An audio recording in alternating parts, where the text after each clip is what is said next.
ফের দুটি সম্মানে ভূষিত হলেন কুমারগ্রাম ব্লকের 12 বিশার লস্করপাড়ার বাসিন্দা জ্যোতিষী পবিত্র সরকার। সম্প্রতি কলকাতায় এক অনুষ্ঠানে স্টার অব বেঙ্গল নামক একটি সংস্থা জ্যোতিষী পবিত্র সরকারকে বেঙ্গল অ্যাস্ট্রো গুরু অ্যাওয়ার্ড 2026 সম্মানে ভূষিত করেছে। পবিত্র সরকারের হাতে ওই পুরস্কার তুলে দিয়েছেন অভিনেত্রী মিমি চক্রবর্তী। এছাড়াও অপর একটি অনুষ্ঠানে মহাবঙ্গ সাহিত্য পরিষদ চ্যারিটেবল ট্রাস্টের তরফে পবিত্র সরকারকে স্বর্ণ পদক দেওয়া হয়েছে।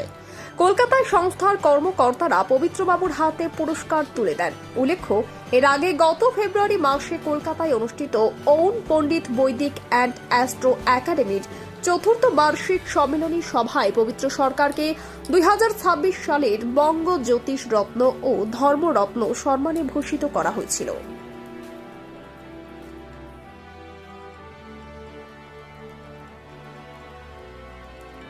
ইউবি লাইভ নিউজ, খবর যখন আমরা তখন।